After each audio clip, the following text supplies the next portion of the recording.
Bonjour à tous. Vendredi 13 février, on a appris d'abord la mise en coma artificiel puis le décès d'un jeune garçon de 23 ans qui était parti protéger un groupe de militantes féministes, les Némésis, et qui a été passé à tabac par une partie de la milice antifasciste qui accompagnait le déplacement de Rima Hassan à Lyon. C'est un épisode qui a rappelé la violence qui pouvait exister dans une partie de la gauche française, et c'est un sujet qu'on a envie d'explorer avec mon camarade Radu Stoinescu pour vous expliquer les connexions entre le communisme dans sa théorie, peut-être en particulier le léninisme, et une certaine forme de violence brutale, parfois même glorifiée. Et je crois que c'est un podcast important parce qu'il va permettre de mettre en lumière certaines des mécaniques qui ont pu conduire à tant d'atrocités dans les pays communistes. Mais avant de commencer, peut-être une note un peu plus joyeuse. Radou, est-ce que tout va bien? Bonjour, bonjour chers auditeurs, cher Moss. Oui, des actualités réjouissantes, nous en avons aussi. Tout d'abord, on peut dire que la campagne Sowell est terminée. Nous considérons, à l'heure où sortira ce podcast, nous sortirons que de notre côté, nous avons fait tout ce que nous avons pu pour les exemplaires ordinaires de Sowell.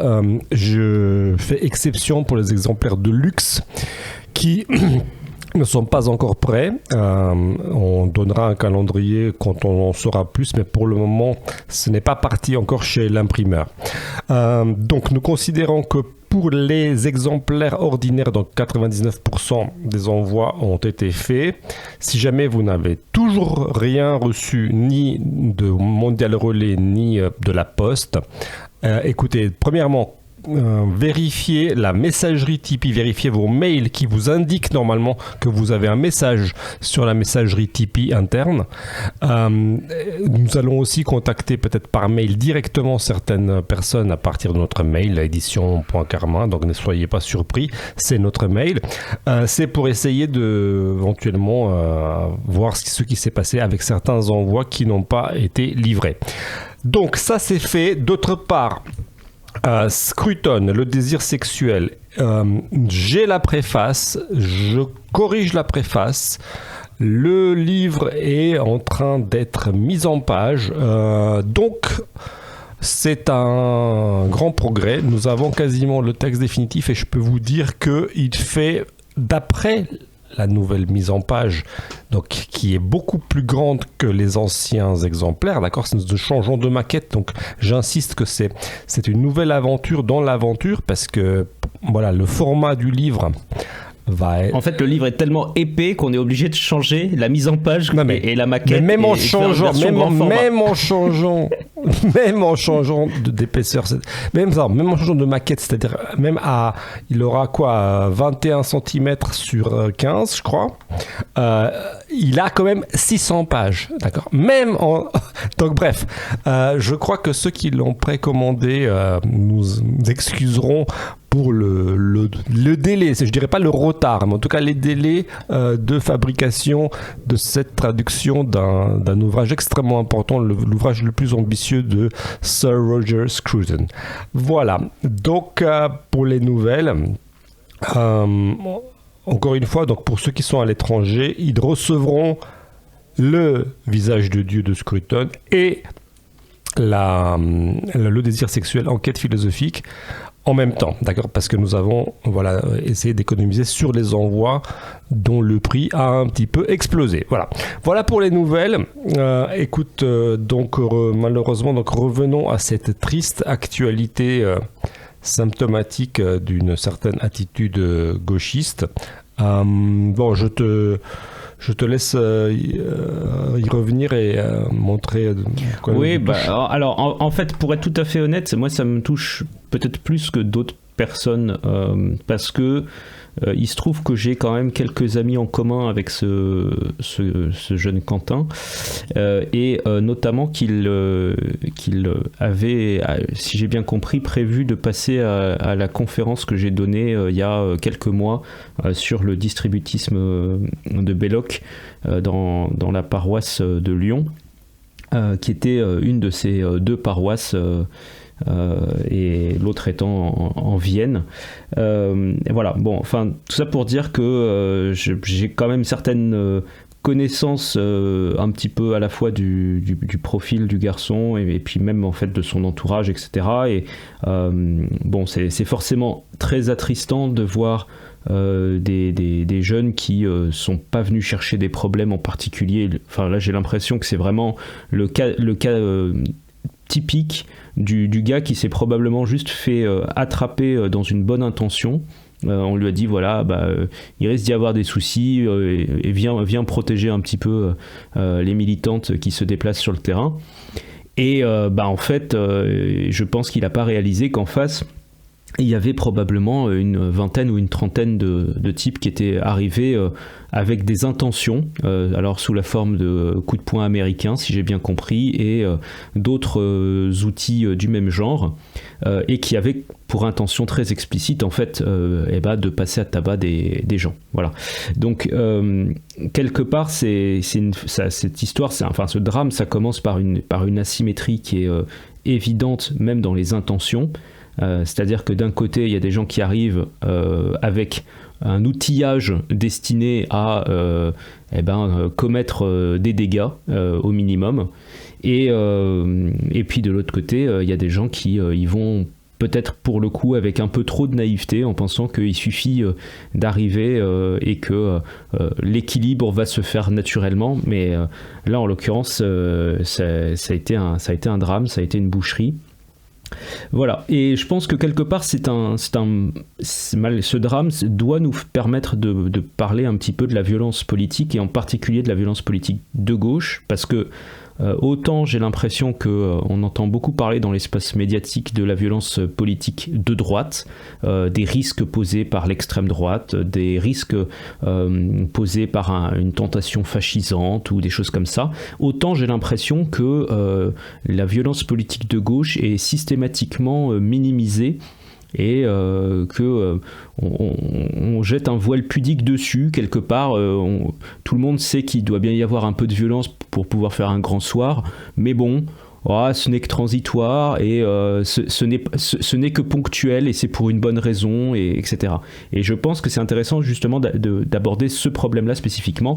Et toi, Radu, qui est un peu notre grand témoin de la période communiste glorieuse de Ceausescu, tu as probablement un avis plus affûté que le mien là-dessus. Donc je te laisse éventuellement nous expliquer comment tu relis ça avec peut-être même un peu la théorie même de certains des dirigeants communistes ou des penseurs du marxisme. En tout cas, tout d'abord, je souhaiterais présenter bien sûr mes condoléances à la famille de ce jeune homme et je trouve que voilà, c'est un drame absolument terrible.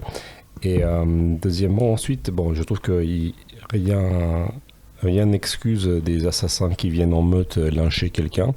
Donc ça, c'est même si peut-être il y a eu des failles du côté de je sais pas, du collectif Némésis, j'en sais rien comment ils ont organisé ça, comment ils ont présenté ce qui allait se passer, s'il y a eu une sorte d'information sur la dangerosité possible des rassemblements, mais ça n'impliquerait pas qu'il y ait une responsabilité des Némésis. La responsabilité d'un assassinat, elle est toujours du côté des assassins, point en fait, c'est tout. Ça, c'est pour rétablir un petit peu les choses, parce que les assassins, voilà, avant tout, ce sont des gens qui sont libres et qui commettent quelque chose de leur propre chef. Et là, bien sûr, ce drame peut être analysé sous différents angles. Tu essayes on peut ouvrir sur la grande histoire, la petite histoire, l'histoire récente, l'histoire ancienne. J'ai tendance à partir toujours un petit peu des sources, donc faisons comme ça, suivons mon tropisme. Je vais partir de la violence communiste, avant tout, s'incarne dans un slogan que beaucoup de gens connaissent quand même, la fameuse dictature du prolétariat. La dictature du prolétariat, tout le monde a entendu parler de cette formule, et en effet, elle est dans Marx. En effet, Marx l'utilise, et je tiens à rappeler que ça, c'est un manque de culture classique quand on lit Marx, parce qu'on ne comprend pas ce que ça veut dire dictature du prolétariat chez Marx.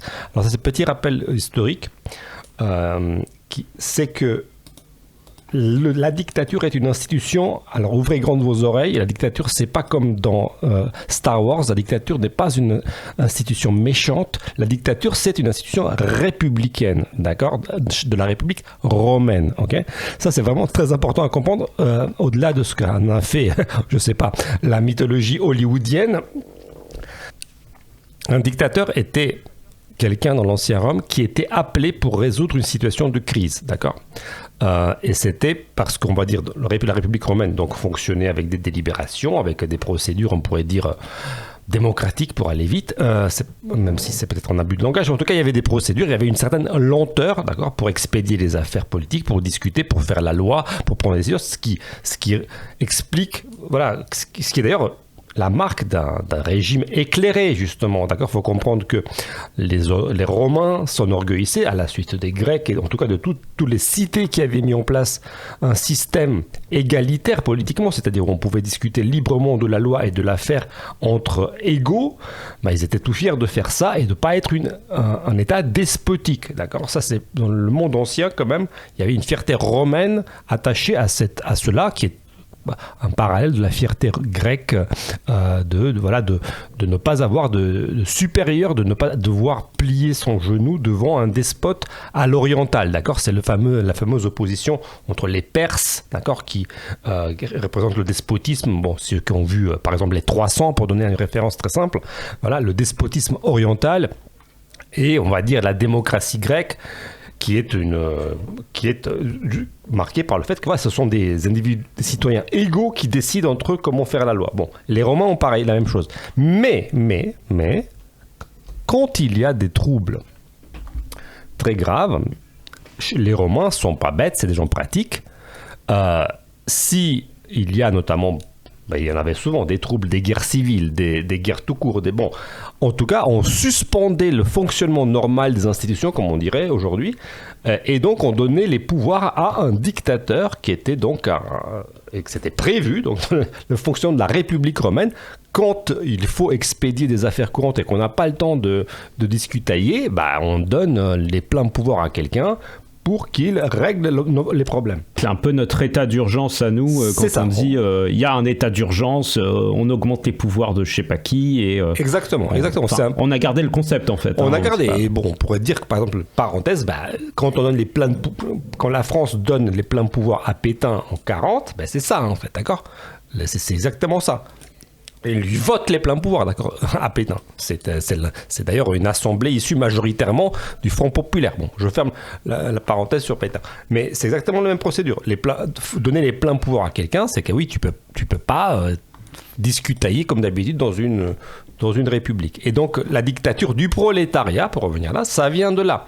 Le dictateur, dans la tête de Marx, c'est quelqu'un à qui, justement, plutôt, où les circonstances, en tout cas, où les institutions lui donnent des pouvoirs exorbitants, ou on pourrait dire, ou souverains, parce qu'il y a une crise énorme, d'accord. Ça, c'est très important, l'histoire de la crise, d'accord. La dictature du prolétariat chez Marx, elle vient pas de nulle part. Elle s'est greffée sur une analyse c'est ça qui est faux chez Marx. C'est l'analyse de la déliquescence du capitalisme. Chez Marx, c'est très simple. C'est relativement simple. Le capitalisme va engendrer de plus en plus de crises, de paupérisation, de problèmes, pour dire simplement.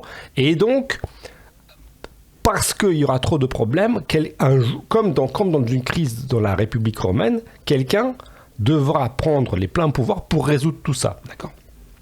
Et ça, c'est la fameuse dictature du prolétariat. Parce que... finalement, le diagnostic de Marx était faux. Ce qui est faux chez Marx, c'est que le capitalisme n'est pas rentré dans les crises qu'il avait prévues et qu'il avait calculées. Voilà, ça c'est.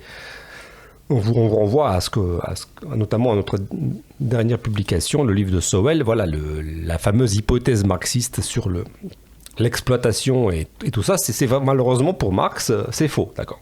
Et donc là, le diagnostic est faux, la solution est donc en quelque sorte fausse, puisqu'il n'y a pas de problème. Donc, mais en tout cas, l'idée de la dictature du prolétariat, ça vient de là, d'accord. Donc en tout cas, chez Marx, le dictateur, il est légitimé en quelque sorte par vraiment le chaos qu'il doit régler, en fait, d'accord. Bon, donc passons là-dessus. Et c'est très loin, bien sûr, du drame de Lyon. Ça éclaire pas spécialement le drame de Lyon. Je pense que ce que le drame de Lyon peut avoir de commun avec une certaine vision marxiste, c'est cette idée que ces jeunes gens, je ne sais pas, ceux qui ont lynché ce pauvre jeune homme, devaient mentalement se sentir légitimes de faire ça, d'accord. Parce que, c'est ça ce qui se passe. Et pourquoi ils se sentaient légitimes de faire ça? Pourquoi ils se sentent légitimes à assassiner, à lyncher comme ça quelqu'un au hasard parce qu'il a été estampillé extrême droite, au-delà du fait que il se défoule sûrement à titre personnel. Je ne veux pas psychologiser les gens. Ça, c'est sûrement... Il y a les gangs qui se défoulent. Aussi, il y a des profils psychologiques qui cherchent des prétextes, tout simplement parce que ça leur fait plaisir de passer à l'acte. Mais il y a quand même la théorie justificatrice, l'idéologie justificatrice, elle a quand même quelque chose à voir avec Marx, et en tout cas avec le gauchisme. C'est cette idée que de toute façon, l'état existant des choses est injuste, d'accord. Le capitalisme, la propriété, les hiérarchies sociales ne sont que des violences illégitimes, d'accord. C'est ça qui, dans la logique... Ouais. La propriété, c'est le vol et autres trucs comme ça rentre exactement dans ce cadre-là, en fait. Oui. Donc, du coup, tout est acceptable, puisque l'état de fait présent est, par définition, injuste et inacceptable, et tout devient acceptable pour le corriger. Oui, c'est ça, exactement. La prémisse qui n'est pas exprimée, mais qu'on retrouve tout souvent, c'est-à-dire dans la complainte récurrente sur les inégalités sociales, par exemple, etc., c'est cette idée que de toute façon, ce qui est mauvais, d'accord, l'état des choses est injuste, est créé d'une façon injuste, c'est le résultat d'injustice, de vol, de pillage, de colonisation. Enfin, c'est pour ça que d'ailleurs il y a un lien avec la colonisation dans cette histoire. C'est pour ça que c'est autour de Rima Hassan. De toute façon, c'est la même vision du monde. C'est-à-dire que ce qui a été bâti, le résultat, ce qui existe, n'a été bâti que sur des injustices, d'accord. Et donc rien n'est légitime de ce qui tient. C'est un peu ça. Les institutions, c'est d'ailleurs, et ça c'est quand même, faut dire ce qui est, c'est dans Marx, c'est dans le chapitre sur l'accumulation primitive d'ailleurs du Capital. C'est le début de cette vision qui transforme qui montre l'histoire du progrès, on pourrait dire l'histoire de la civilisation comme une accumulation finalement de crimes, cette criminographie. Elle est esquissée dans le chapitre, 13, je crois, du Capital, tome 1, le fameux chapitre sur l'accumulation primitive du capital. Voilà, il y a quand même un lien avec Marx là-dedans. Mais je crois que c'est ça qu'il faut... Enfin, si on veut vacciner des gens contre le gauchisme, il faut arriver à défendre l'idée que les choses sont en tout cas beaucoup plus nuancées que cela, c'est-à-dire que la légitimité des institutions de ceux qui existent, elle est bien fondée, tout ne procède pas de spoliation, de rapine, de crime, parce que c'est ça toute l'idée. L'idée, c'est que si la propriété, c'est le vol, pour reprendre la formule de Proudhon que tu as reprise, en fait, d'accord, donc grosso modo, tout simplement... Quelqu'un qui possède un appartement, il n'est pas en droit de le posséder, en fait. Il n'a pas de droit dessus. D'accord ? Personne n'a de droit sur rien. Au dernier stade, tu as un nihilisme où voilà, les squatteurs ont ne font pas spécialement un crime.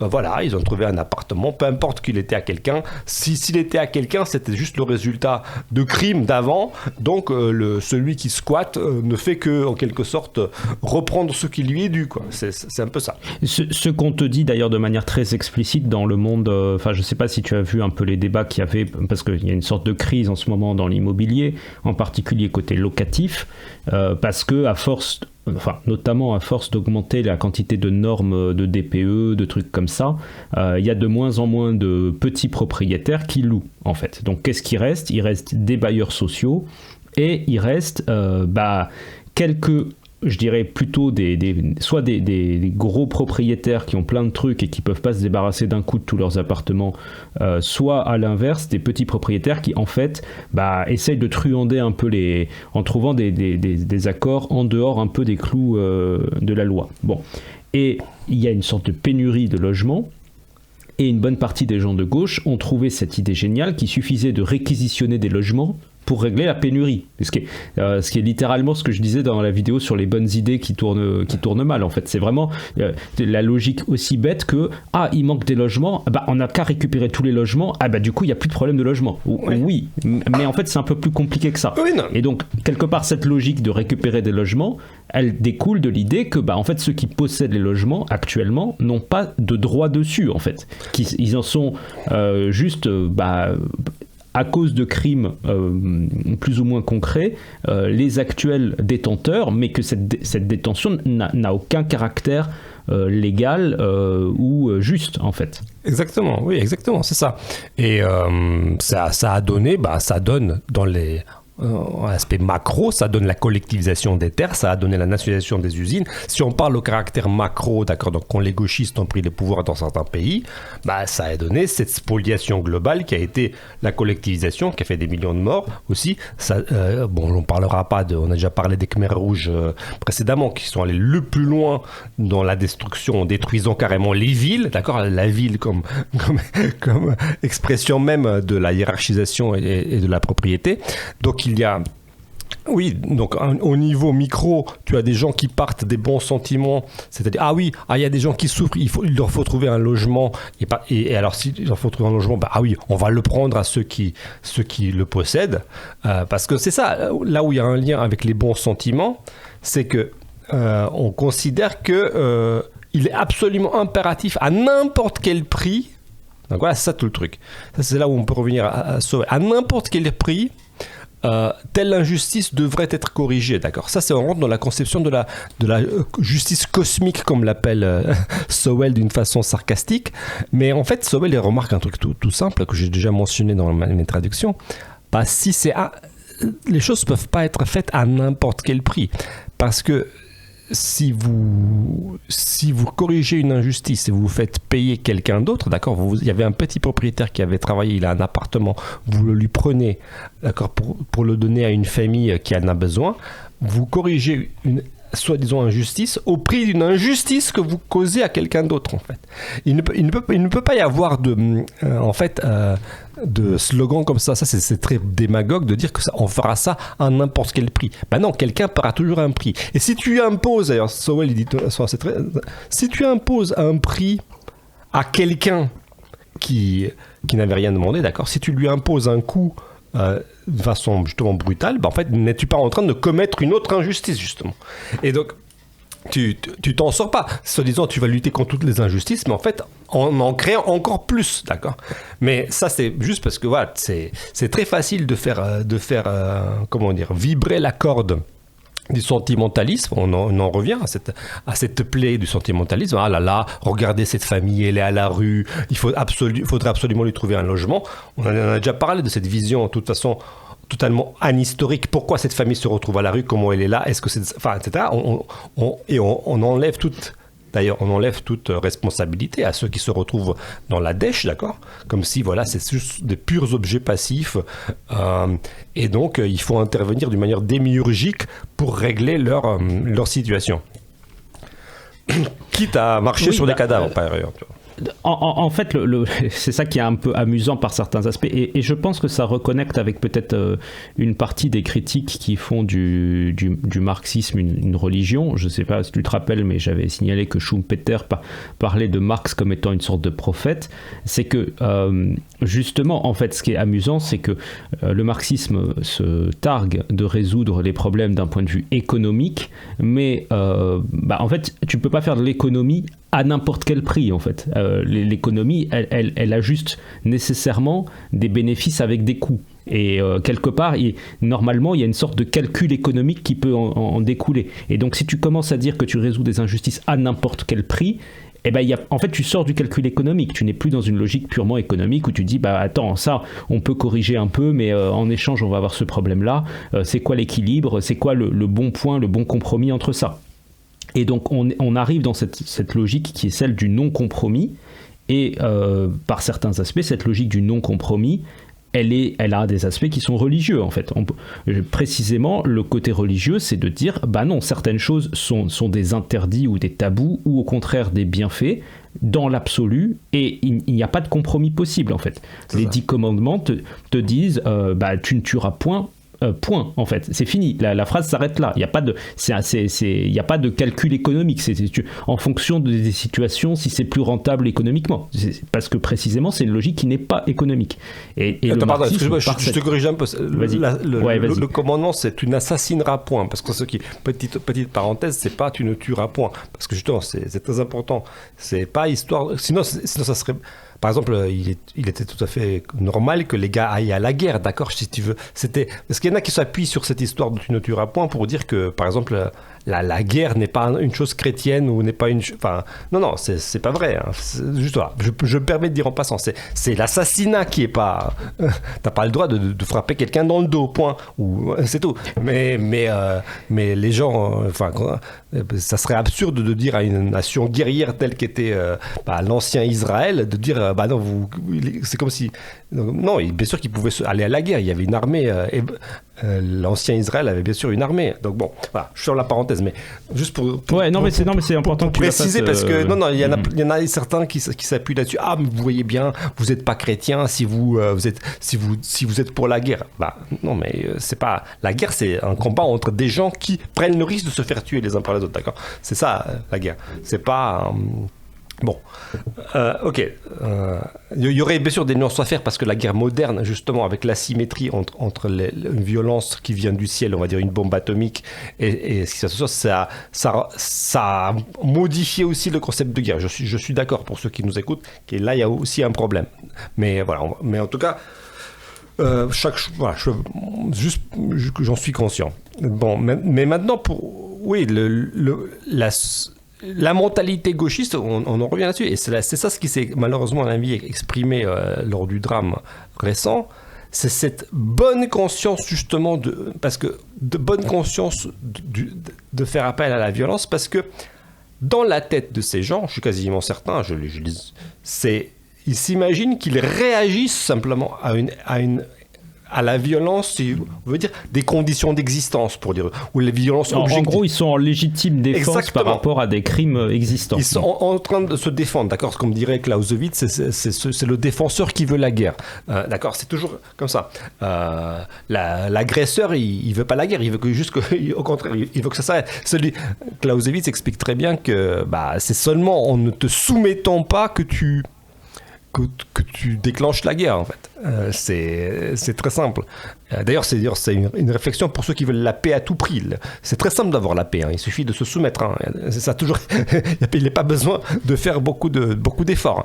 Donc, et d'ailleurs, voilà. Mais donc ces jeunes gens, ou je ne sais pas s'ils étaient jeunes, en tout cas ceux qui ont lynché ce pauvre Quentin, si je m'abuse, à Lyon.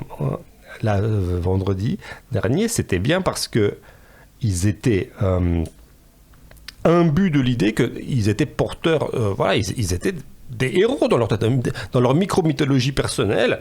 Ils sont en train d'anéantir le mal, en fait, d'accord. Le pauvre Quentin était un suppôt de Satan, pour dire comme ça, quasiment. Enfin, en tout cas, voilà, il était un représentant du mal, et et éliminer cela de l'univers, ça rendait l'univers plus pur dans leur tête. C'est comme ça que ça marche.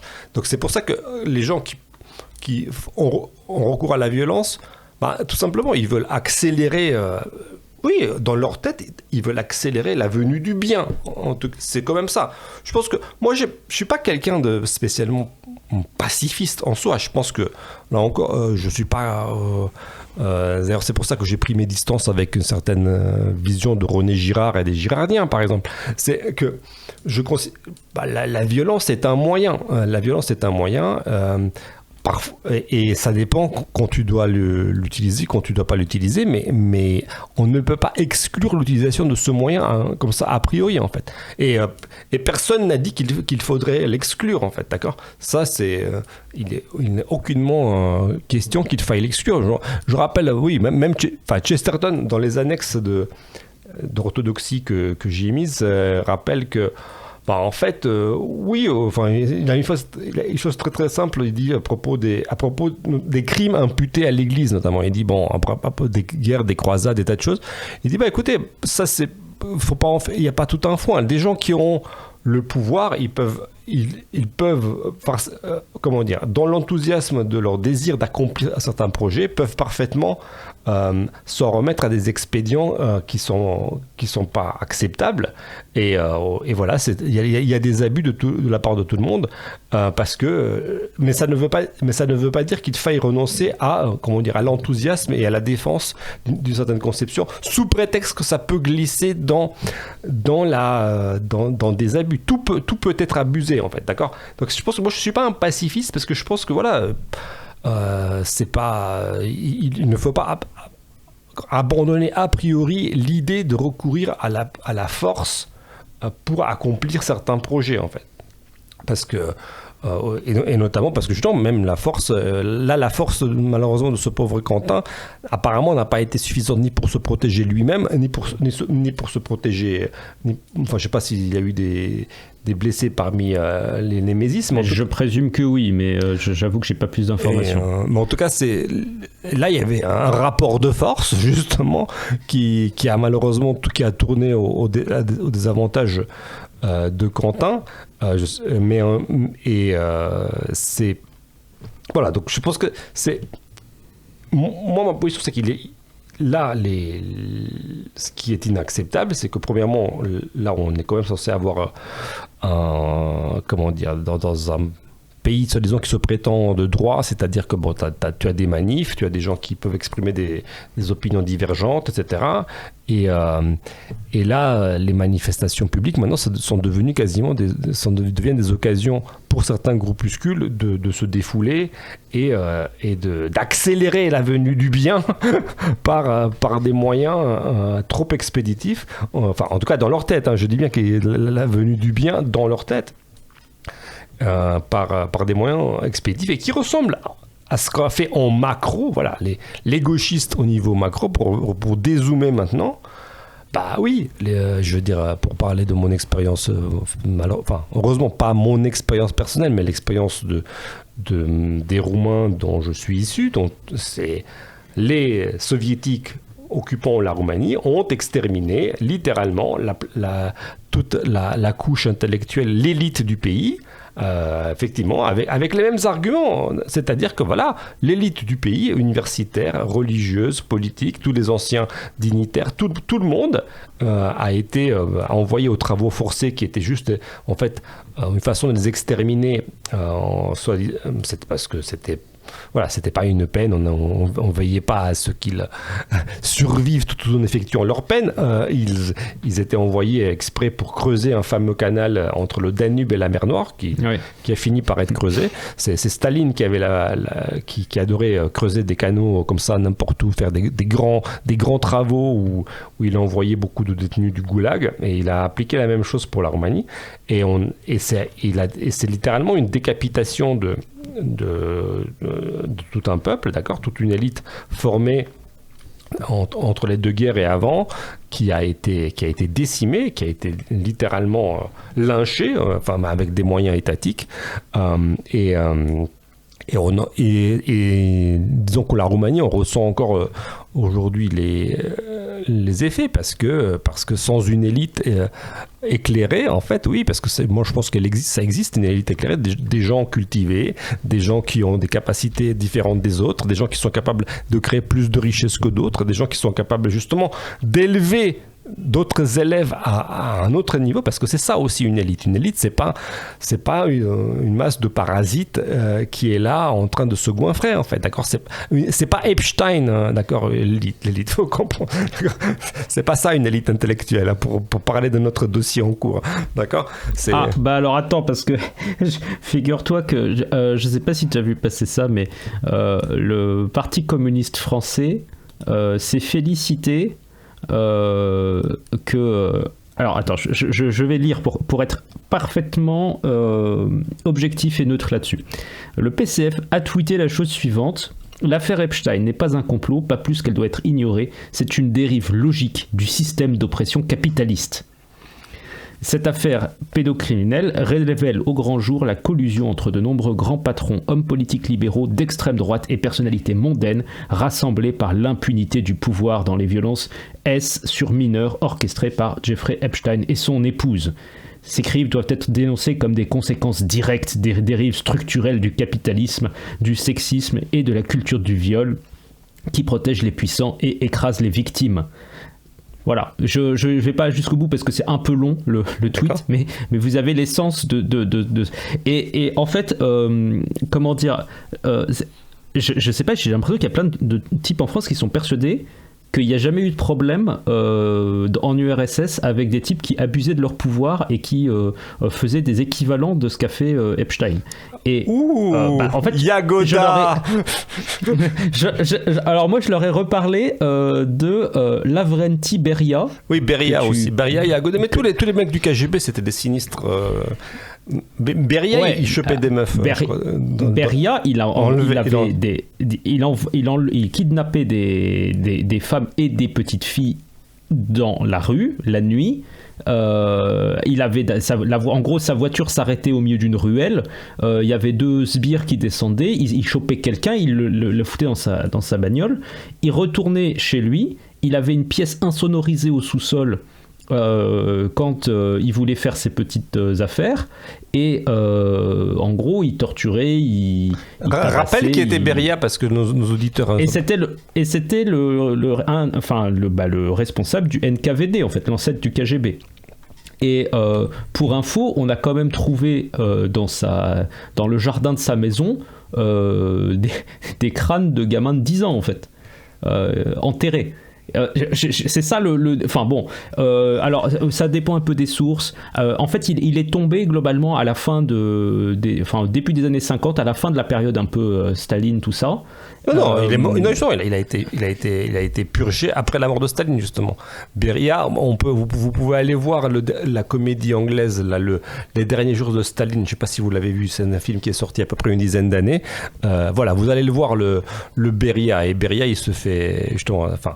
Là, on vous a divulgaché, il va pas survivre à la mort de Staline, parce que oui. Non, c'est celui qui vient avec les listes, les nouvelles listes. Il y a un truc récurrent dans le film, je sais pas si vous l'avez vu, enfin, ceux qui l'ont vu. Mais il a fait des centaines de victimes, en tout cas, ça c'est certain, et ça dépend un peu des comptes. Il y a des morts dans le tas, il y a des, je veux dire, c'est un personnage horrible, et c'est littéralement l'équivalent d'un Epstein version soviétique. Je veux dire, il n'y a pas le côté où il faisait de l'espionnage, des échanges d'informations, de l'intervention dans d'autres pays, tout ça, mais tous les faits concrets sont à peu près les mêmes, en fait. Ouais, bon, en tout cas, bon, non, mais ça, c'est... Je veux rebondir sur une analyse, autre chose qui est dans le message, en fait, du Parti communiste français, là, qui trahit qui corrobore ce que je viens de dire. Qu'est-ce qu'ils font ? Moi, ce qui m'a intéressé dans le message, c'est quand ils te parlent, encore une fois, de violence structurelle, toute cette histoire de structure, d'accord ?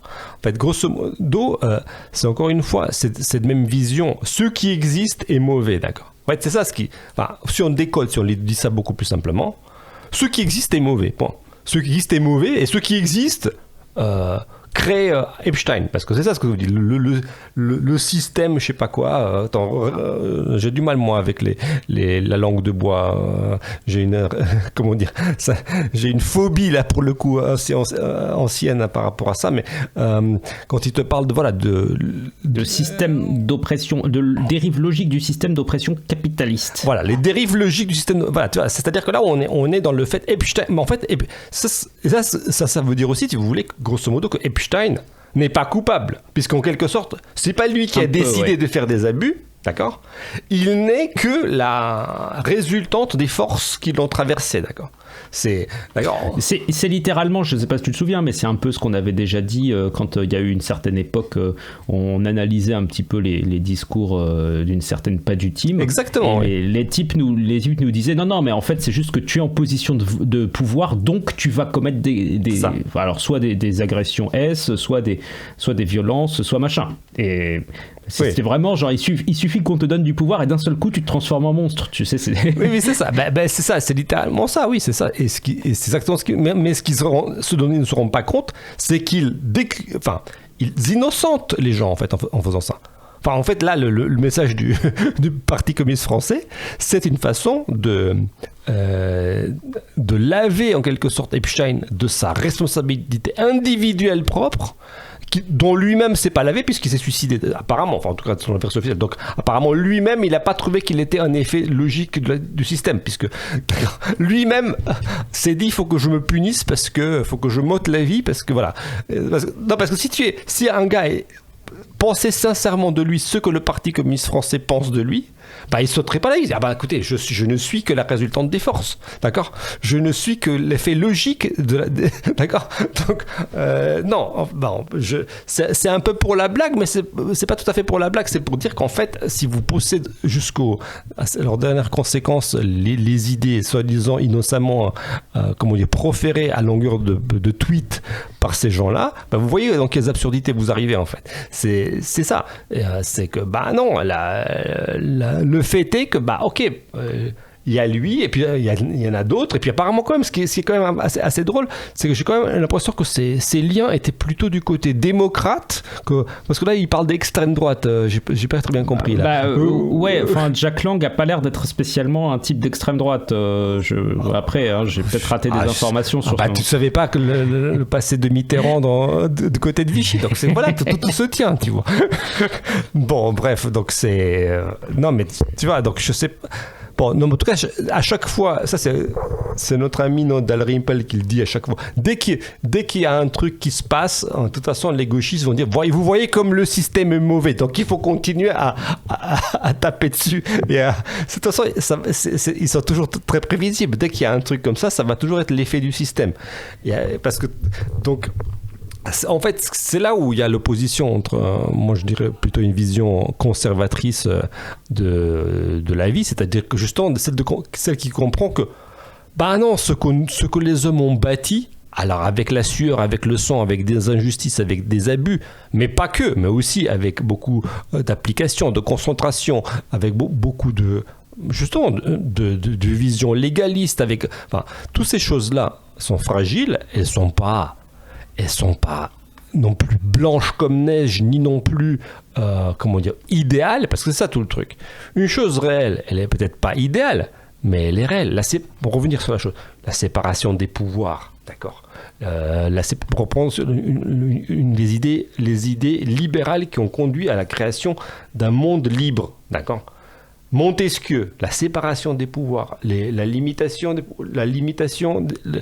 habeas corpus, le fait qu'on ne puisse pas faire de l'arbitraire avec des gens, d'accord ? Ça, c'est quand même quelque chose de réel, d'accord ? Et c'est un effet juridique, ok ? Tout ce qu'on a... faut vraiment être un enfant gâté pour ne voir aucune différence entre vivre dans un pays où il n'y a pas un arbitraire total, parce que dans un pays où il y a un arbitraire total, Epstein, tout ça ne serait jamais sorti en fait. C'est ça, c'est là où ça ne pousse pas là. Enfin, ça ne va pas jusque. D'ailleurs, le cas de Beria, il est. Voilà. Enfin, en fait, ce n'est sorti que quand quelqu'un a voulu le faire tomber définitivement, tout ça. Oui, mais ils l'ont pas fait tomber parce qu'il avait violé des petites filles. Ils l'ont pas fait. Je sais, c'était juste un prétexte en fait, bien sûr. Non, mais ça, on l'a découvert après. Non, enfin, en tout cas, je crois c'était pour. Non, ça a été. En fait, ils ont organisé un procès spectacle et à l'occasion de ce procès spectacle, ils ont sorti ce genre de truc, entre autres. Bon, mais en tout cas, il voulait le faire tomber pour d'autres raisons, parce qu'il était, oui, en tout cas, c'était une lutte de pouvoir au sommet après la mort de Staline, en fait. Mais c'est surtout ça. Mais c'était pas ça qui était le sujet principal. En tout cas, et combien d'autres dictateurs ont continué à faire leur alors, les gens dictateurs, pour revenir dictateurs modernes, je trouve que c'est pas les dictateurs à l'ancienne, pas les dictateurs romains. Combien de dictateurs modernes n'ont absolument rien payé pour des turpitudes et des crimes pires que ceux d'Epstein, en tout cas comparables à ceux d'Epstein. J'avoue que, comment dire, moi, j'ai pas une inclination à regarder du côté de ces choses-là, parce que disons que moi le mal ne me fascine pas spécialement. Moi c'est le bien qui me fascine, et je regarde ça. Moi les histoires sordides de crimes et tout ça, j'ai jamais pu vraiment jamais lu des romans policiers, ça me saoule en fait. Bref, pourquoi non, mais et ça me saoule, pourquoi cette petite confidence, ça me saoule parce que moi je veux dire, une fois que le mal est commis, ça m'intéresse plus. Enfin, en fait, moi ce qui m'intéresse, c'est comment on fait que les gens restent en quelque sorte intègres avant. S'ils ont finalement chu. Ah bon, ben c'est trop tard, quoi. Non, mais si, on peut toujours, bien sûr, rétablir la justice, se battre, mais en tout cas, c'est moins fascinant intellectuellement que de voir comment on reste enthousiaste, de bonne humeur, joyeux, heureux, avec la finitude de la vie. En fait, ça m'intéresse beaucoup plus que de aller voir du côté des noirceurs humaines. Qui sont assez faciles à expliquer en fait, les noirceurs humaines. Je sais pas pourquoi les gens sont fascinés par ça. Les noirceurs humaines, c'est des raccourcis vers des trucs. On prend des raccourcis vers des sensations, on prend des raccourcis vers des biens. Voilà, c'est plus facile de voler que de travailler pour acheter un truc. C'est très simple de comprendre le mal. Moi, je comprends pas pourquoi les gens ça les fascine. Par contre, c'est beaucoup plus fascinant de comprendre comment tu construis, je sais pas moi, une entreprise qui crée tellement de valeur qu'elle te rapporte des millions. Ça, c'est beaucoup plus fascinant à comprendre. Comment voler des millions Oui, ou comment les gens peuvent résister à la tentation. Ça, je trouve que pour le coup, c'est vraiment aussi intéressant. En fait, comment des gens intègres peuvent mettre en fait, à l'arrêt un système de corruption juste parce que eux ils ont décidé qu'ils étaient intègres en fait. Oui, exactement. La révolte contre le mal, c'est aussi un truc qui est pour le coup assez fascinant. Oui, voilà. Donc bon, en tout cas, pour revenir sur la vision gauchiste et oui, en tout cas la vision gauchiste, c'est comment dire, c'est une école du ressentiment, c'est pas pour rien, c'est-à-dire bon, tout ce qui existe ne mérite pas d'exister en fait, parce que c'est ça, hein, à la fin tu as une horizon vraiment nihiliste en fait, et donc à partir de là comment dire, les nervis de l'autre jour, malheureusement, ils sont abreuvés à cette vision. En fait, il y a une responsabilité des intellectuels qui leur ont fait croire, voilà, que le système, c'est-à-dire bon, pour le gars à 82 QI, le système, oui, c'est le mec bien habillé en face, en fait, tout simplement, quoi. C'est donc voilà, il s'est dit non, mais le système est mauvais. Raccourci, comme on va littéralement détruire le système, c'est-à-dire on va littéralement détruire le gars en face. C'est tout. Et donc il y a une responsabilité en fait ça c'est un livre d'un conservateur. De toute façon, en fait, ça reprend une thématique que j'avais déjà abordée aussi. C'est le problème de la logistique des idées. C'est-à-dire que tu as des types qui proposent des idées très complexes, très détaillées, des trucs historiques très fouillés, etc. Après, tu vas avoir des vulgarisateurs. Alors il y en a un en ce moment, j'ai l'impression qu'il fait beaucoup parler de lui parce que globalement il s'est créé une sorte de marque de fabrique assez simple, c'est qu'il détecte du fascisme partout. C'est Chapoutot. Alors au début c'est intéressant, et puis bon, en fait quand c'est la 800 millième fois qu'il t'explique que d'une autre manière en fait on revient toujours au fascisme, bon la pirouette est un peu facile à prédire, mais enfin lui il va simplifier un peu les choses, il va vulgariser. Et puis après tu vas avoir 3-4 étapes de plus de peut-être des influenceurs, etc. Et puis tu arrives sur des slogans du genre pas de facho dans nos quartiers, et à ce moment là le type le nervi comme tu dis qui est pas très fufute, lui qu'est-ce qu'il comprend? j'ai le droit absolument de taper sur à peu près tous les types qui chantent pas l'international avec moi, et c'est open bar. De toute façon, il y a des grands intellectuels qui l'ont dit et qui l'ont pensé avant moi. C'est justifié. Voilà. Exactement. Il y a une caution morale, tout comme des gars comme Sartre, Chomsky, enfin tout comme des gars soi-disant extrêmement éclairés avaient donné leur caution à des pires dictatures de la Terre, en fait. Là, il y a des le tweet du parti. Il y a plein de gens qui donnent des cautions à d'autres qui comprennent qu'ils doivent agir d'une façon qui accélère le mouvement, et qui seraient peut-être sincèrement surpris qu'on leur dise que mais quoi, j'ai fait ce que vous m'avez dit, en quelque sorte. Là, il y a une vraie incitation à la haine, comme dirait la loi, justement. Là, il y a une vraie incitation à la haine, et le gars il a littéralement suivi cette incitation, en fait. Quand quelqu'un te dit bah oui, calmement, que finalement il y a rien à garder du monde tel qu'il va, mais n'est-ce pas une incitation à le détruire? Je pose la question. Je sais pas, moi. Il n'y a pas... Donc, non, je pense que là, il n'y a pas de... C'est l'un ou l'autre, en fait. Ou bien on est dans une attitude, je dirais, chestertonienne, scrutonienne, c'est-à-dire une attitude de gratitude envers l'existant, ou bien on a cette attitude, que tout ce qui existe, en fait, aurait pu ne pas exister, et que donc on devrait être émerveillé quand même, que les choses tiennent, qu'il y ait une certaine abondance, qu'il y ait une certaine culture, que tout ça, c'est le résultat de plein d'efforts, qu'il est beaucoup plus facile de craquer une allumette et de mettre le feu à un chef-d'œuvre que de le peindre, que de le construire. Donc ça, c'est comprendre tout ça, c'est vraiment... il y a d'une part ceux qui comprennent ça, et il y en a d'autres qui ont l'impression, qui regardent le monde avec des yeux de haine, et qui ont l'impression que tout ce qui est ne mérite pas d'être, en fait.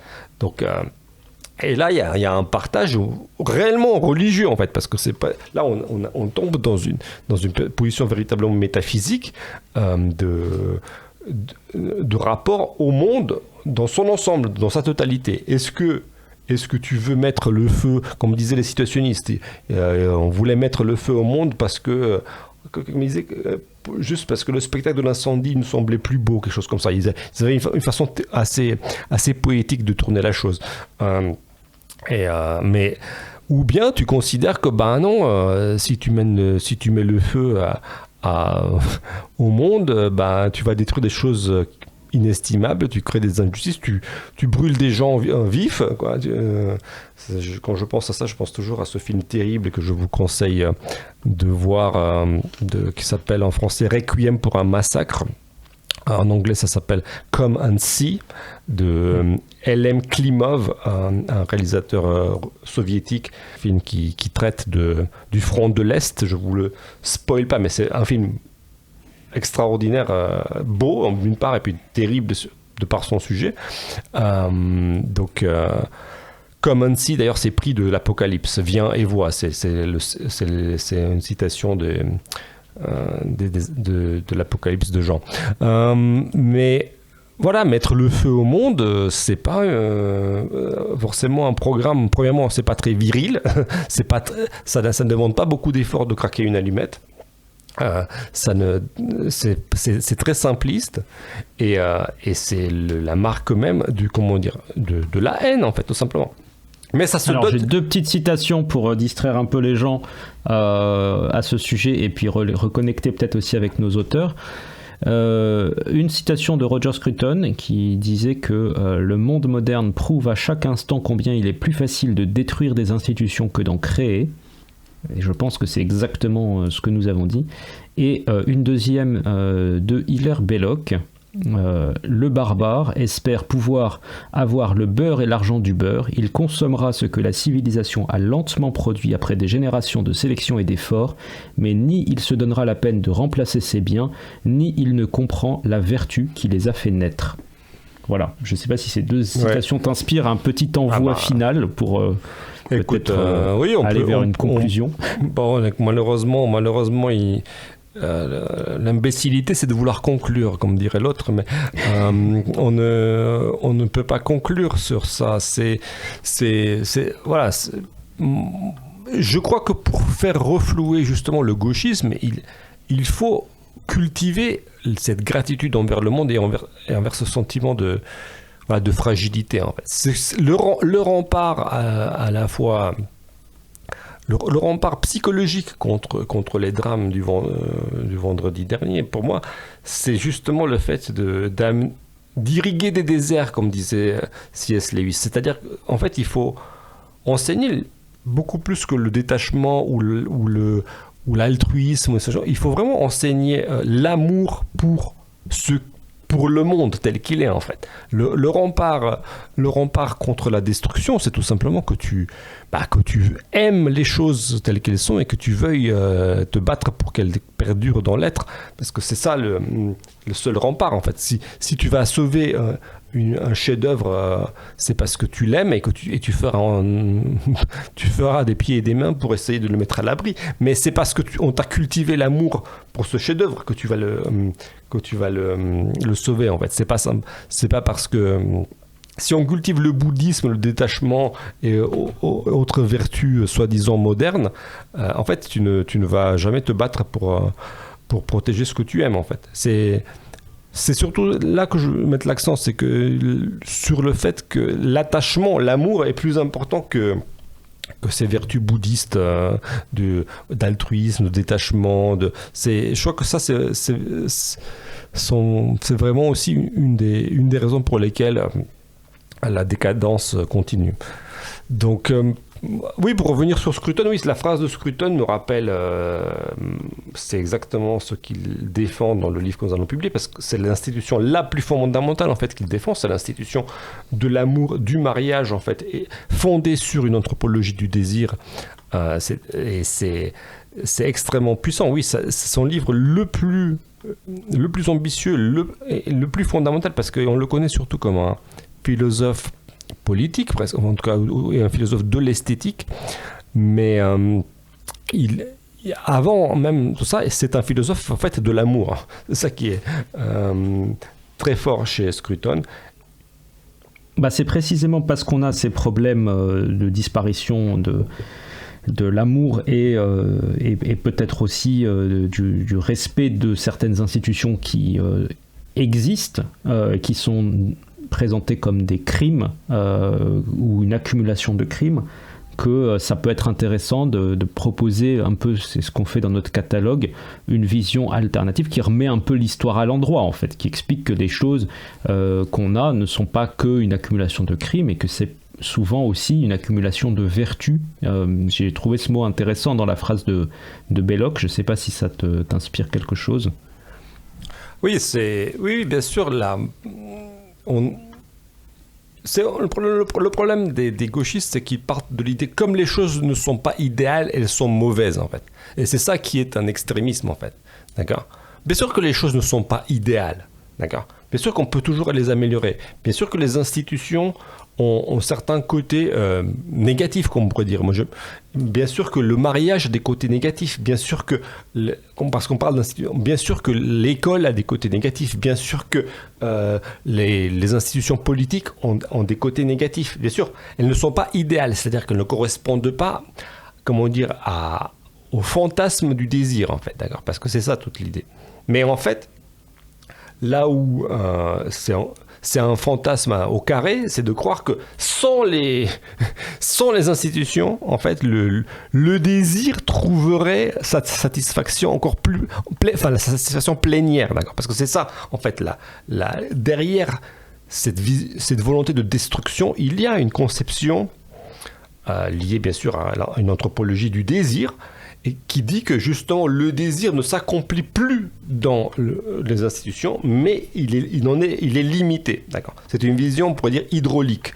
Les institutions sont comme des barrages qui empêchent l'écoulement des pulsions, en tout cas ça empêche la pleine satisfaction du désir, et c'est pourquoi il suffirait de les faire sauter et le désir trouverait un champ libre à son expression et à sa satisfaction. En fait, c'est ça qui est derrière cette vision destructrice, d'accord ? Il y a une vision littéralement anthropologique du désir, qui est fausse en fait. Parce que les institutions, sont l'accomplissement du désir. Elles ne sont pas le contraire, elles ne sont pas ce qui brime, ce qui fait barrage au désir, elles sont ce qui lui permettent de devenir réel, d'accord ? C'est-à-dire que l'amour, pour revenir sur le thème de Scruton, l'amour entre deux personnes, il n'est pas bridé par le mariage. Le mariage est l'accomplissement justement de l'amour et du désir qui existe à titre privé finalement entre certaines personnes, mais qui s'incarne dans une institution qui devient publique et qui signale aux autres personnes, justement, nous sommes à présent mariés, nous sommes dans une institution à nous, à deux personnes.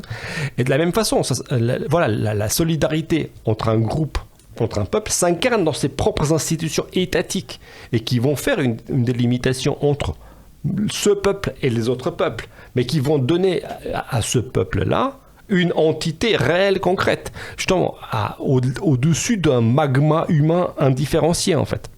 Mais sans les institutions propres qui vont viser des intérêts propres, justement, le peuple n'aura pas de consistance réelle en fait.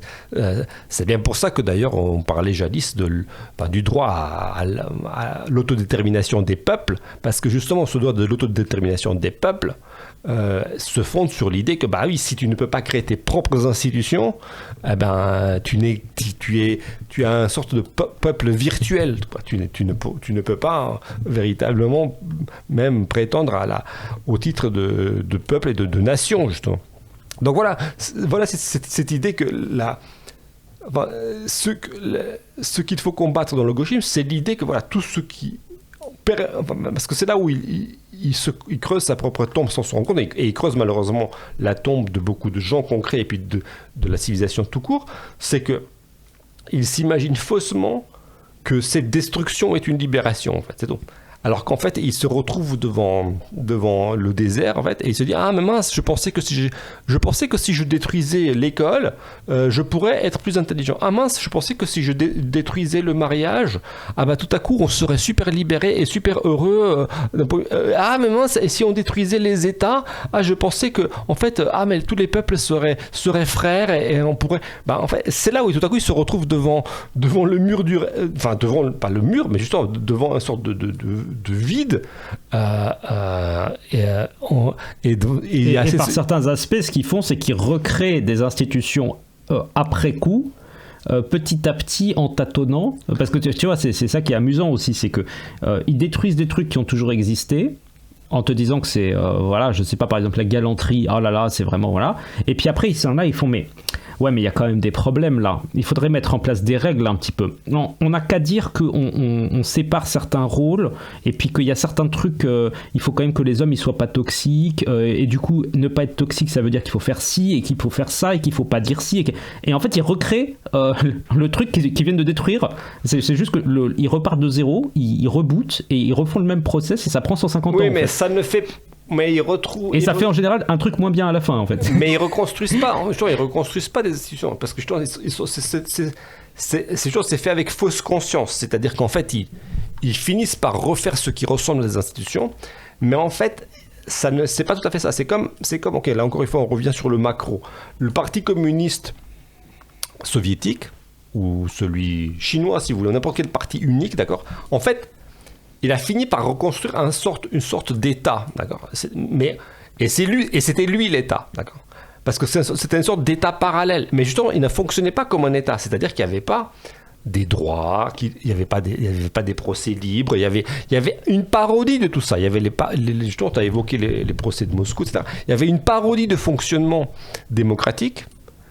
Alors que les principes mêmes, c'est-à-dire justement la liberté individuelle, pour commencer par là, d'accord, et le fait qu'il n'y ait pas d'arbitraire, d'accord, qu'il n'y ait pas d'arrêt, tout ça, les trucs de base n'étaient déjà pas là, tu vois. Mais on faisait comme si il y avait des procès, il y avait des on faisait comme si les gens avaient vraiment des droits, d'accord. Mais en fait, c'était une parodie, d'accord. C'était une parodie de justice, une parodie de fonctionnement démocratique, parce que tout était finalement rendu caduque par la violence, pour revenir là-dessus, la violence de la structuration du parti unique, en fait, d'accord ? Parce qu'en fin de compte, tout le monde savait que ce qui comptait, c'était ce que disait le secrétaire général du parti, parce que c'était lui qui pouvait envoyer les chars à l'étranger, d'une part, ou justement le KGB à l'intérieur. Donc il y avait, à la fin, on savait très bien que, quoi qu'il disait d'une façon théorique, oui, sur les droits des peuples, machin. Tu regardes ce que dit l'Union soviétique, ah là là, c'est extraordinaire ce qu'elle te dit dans les mots. Dans les faits, ils envoient les chars à Budapest, ils envoient les chars à Prague. Dans les paroles, ils sont pour l'émancipation de tout le monde. Après, quand tu vois ce qu'ils font, c'est pour ça qu'il y avait que les imbéciles qui croyaient vraiment au discours soi-disant émancipateur de l'Union soviétique. Mais voilà, c'est que il y a donc je pense que dans les groupuscules gauchistes, tu peux avoir la même chose, c'est-à-dire que ok, soi-disant ils te font comme si il y avait une liberté réelle, mais en fin de compte, l'idéologie va corrompre l'ensemble du fonctionnement. Et ça va donner des coquilles-grues, quoi. Ça va donner des fonctionnements totalement absurdes, où d'une part, les gens sont considérés comme en partie libres, mais en même temps, ils sont en partie quand même juste des effets du système, et en même temps, on doit lutter contre le système, et en même temps, quand même, les gens sont un peu responsables. Enfin, bref, et comme ils sont là entre les deux, ils savent plus et ça finit juste par faire une énorme bouillie intellectuelle, et les gens qui ont envie de taper piochent la partie de la bouillie qui leur plaît, et puis ils le font, voilà, c'est tout. Exactement. Eux-mêmes n'étant d'ailleurs qu'un effet du système, bien sûr. puisque c'est selon leur propre logique. Exactement. Est-ce que nous avons quelques peut-être actualités un peu plus réjouissantes à partager aux gens avant de conclure? Les actualités réjouissantes, c'est que nous travaillons sur des textes qui vont sortir assez vite après le Sexual Desire. On peut commencer déjà à en parler de notre actualité. C'est que vas-y, je t'en prie. Nous allons mettre en place vraisemblablement un abonnement pour toutes nos publications futures. En fait, ce que nous envisageons de faire depuis un moment, c'est économiser le temps que nous passons dans les campagnes Tipeee. Et pour cela, je pense que nous avons prouvé la qualité de nos publications déjà. Et nous avons donc anticipé, nous avons acheté les droits, littéralement à l'heure actuelle, nous avons acheté les droits de 5 livres. Donc il y a un 6e en négociation, ça va se retarder. En tout cas, ce qu'on aimerait faire, c'est vous proposer de précommander l'ensemble des 6 titres de cette année que nous allons faire. Alors en 3 tranches, on a pensé, en tout cas ça sera pas, en tout cas je pense que nous avons établi une sorte de confiance entre nous et qu'il est temps de passer un petit peu à la vitesse supérieure, donc de faire en sorte d'économiser du temps pour les campagnes, pour qu'on investisse ce temps dans la production de bons ouvrages, de bonnes traductions. Encore une fois, pour essayer de sortir la France de son provincialisme qui s'accroît. On en a déjà parlé dans les podcasts antérieurs, les raisons à la fois idéologiques et économiques pour lesquelles les idées ne circulent pas, et donc on a cette impression de renfermer à chaque fois qu'on ouvre un journal français ou qu'on regarde... bref, on a cette impression de renfermer total. Donc voilà la nouvelle. Il y a au programme, on l'a déjà évoqué lors du live de la fin de campagne Sowell. Il y a donc ces 3 livres du prix Pulitzer américain Ernest Becker, 3 livres qui sont vraiment en lien avec ce que nous venons d'évoquer, à savoir justement le sens de la vie, l'héroïsme, comment se battre pour le bien et qu'est-ce que cela veut dire, et en quoi il est nécessaire de le faire, mais encore une fois, de quelle façon cela peut être corrompu. C'est véritablement le thème de notre podcast d'aujourd'hui. On a déjà évoqué Timur Kuran, la falsification des préférences, qui est un livre majeur pour comprendre en fait, le décalage entre ce que vous voyez à la télé et ce que les gens disent chez eux, en fait, et de l'impact surtout social et politique de ce décalage, en fait, qui est de plus en plus criant. Et il y a un autre Dalrymple, et puis il y a un autre livre surprise. Mais en tout cas, voilà, on voudrait lancer, lors de la sortie de Scruton, cet abonnement Donc dites-nous dans les commentaires de ce podcast si vous êtes partant. Voilà, ce sont des livres épais. Je veux dire, les Qur'an, c'est quasiment un livre de l'épaisseur du Scruton, c'est-à-dire que c'est déjà un 400 pages grand format en anglais. Les Becker, c'est des livres extraordinaires parce que c'est des longs sellers qui ont créé toute une école aux États-Unis, souvent cités par Peterson et par d'autres, mais alors que Becker n'est pas forcément classé à droite, pour parler encore une fois d'échiquier politique, mais c'est juste quelqu'un d'extrêmement profond, et donc à partir de là, il transcende ces clivages un petit peu primaires. Donc voilà, Dalrymple, on ne vous le présente plus, donc il y a plein de choses au programme, et par l'abonnement, on économiserait vraiment du temps, on serait tranquille que vous nous soutenez, et donc on pourrait ça ne veut pas dire bien sûr on fera des promotions ponctuelles pour chacun des titres, mais ça nous permettrait de souffler, de nous dire bon, il y a les gens qui sont derrière nous, ils comprennent l'importance de ce que nous faisons. C'est vraiment ça va être un prix. Ça nous permet peut-être de changer d'échelle aussi en ayant un peu plus de, quelque part de visibilité, parce que c'est un peu aussi ça qui est compliqué dans ce qu'on essaye de faire, c'est d'avoir un peu de visibilité et acheter les droits entre le moment où on rentre en négociation pour les droits et le moment où le livre vous arrive. Il peut s'écouler un certain temps. Et pendant ce temps-là, en fait, nous, on est en stress permanent. On est en train de se dire, est-ce qu'on a bien fait d'acheter ces droits-là ? Est-ce que on va trouver un public ? Est-ce qu'on va trouver une demande ? Est-ce que ça correspond aux attentes des gens ? Est-ce qu'on va rentrer dans nos frais, etc.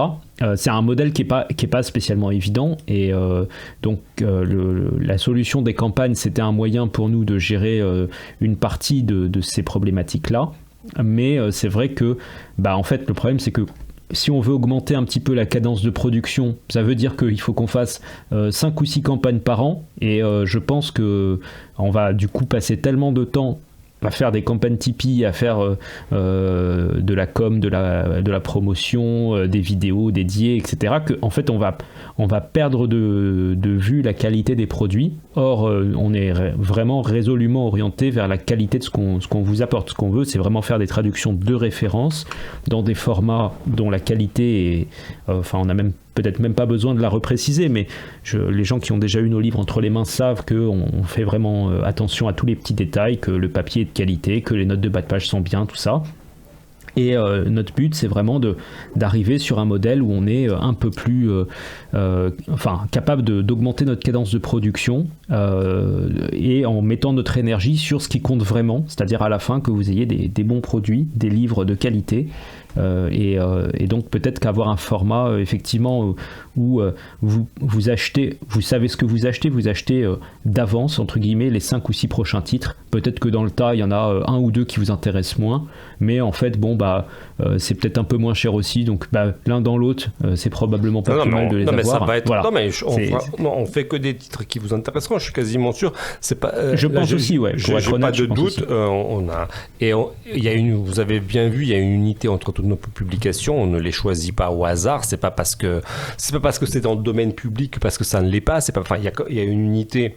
Dans notre catalogue, vous avez bien vu, Sowell parle de Dalrymple, Dalrymple parle de Scruton, Scruton parle de Chesterton. Il y a quand même une sacrée unité dans notre catalogue, et vous verrez, Becker parle de Scheller.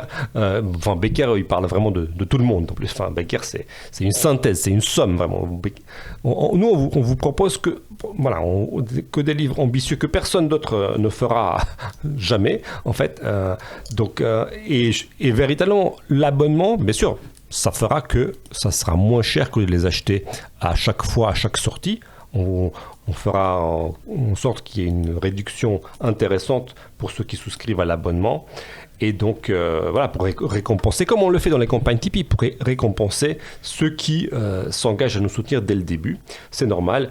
Et justement, le modèle de l'abonnement nous permettra de faire en sorte que les livres soient vraiment abordable parce que voilà, on vous l'a déjà expliqué, il y a cet aspect économique. Nous, on n'essaye pas de faire la marge maximum, on essaye de faire en sorte que ce soit intéressant pour tout le monde, pour vous comme pour nous quand même, pour continuer ce labeur. On a recruté, heureusement que, comment dirais-je, j'ai de très bons amis de longue date et c'est même pas qu'on les a recrutés, c'est juste que ce sont mes amis et c'est des amis de qualité qui peuvent relire du Scruton, qui peuvent relire du Dalrymple, qui peuvent voilà. Et donc pour assurer cette production, on s'est entouré de nouveaux cerveaux et qui ont répondu présent. On vous les présentera, je pense, dans un deuxième temps.